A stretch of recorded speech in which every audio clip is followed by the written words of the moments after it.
来看高雄桥头有一间旧衫回收场，早起发生公安事故，内面蹲2、3楼悬的旧衫熊熊放落来，甲一个工人翕掉的。找到人的时阵已经无喘气啊，送病医了后，犹原救无回来。劳工局去到现场稽查，发现讲这的旧衫呢是蹲规堆，虽然无防护措施，会依照这案法改发，而且下令停工，也依请地检署来追究雇主的刑责。高雄桥头一间旧衫的回收场，员工是着急甲心狂火刀，赶紧带消防员入去。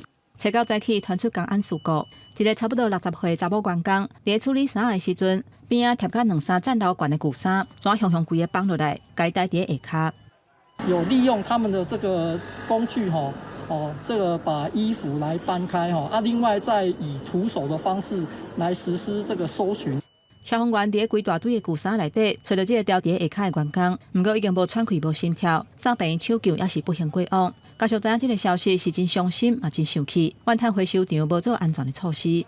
那么高的东西，你怎么没有防护？最起码你要每一层衣服都要有一条布啦。有整理甲无整理的衫，全部拢贴甲2、3层楼悬。整理了后，外销去其他的国家再利用。现场并无区分作业区，衫塌甲遮尔悬，员工伫下骹咧做工课，若熊熊放落来就有风险。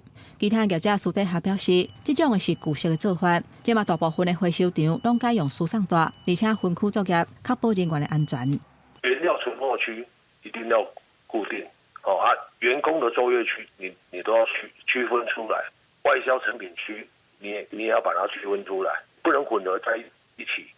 这样很危险。堆放的物料没有采取绳索捆绑、护网、挡桩、限制高度或变更堆积等必要防止倒塌的设施而造灾，雇主违反治安法第6条第1项的规定，最高可处新台币30万元的罚款。劳工局派人去稽查了后，以这案法来裁罚，嘛下令业者都要停工，而且地检署追究头家的责任，嘛呼吁业者物件若要贴悬，都要另外固定或者是限制悬度，来维护劳工的安全。记者综合报道。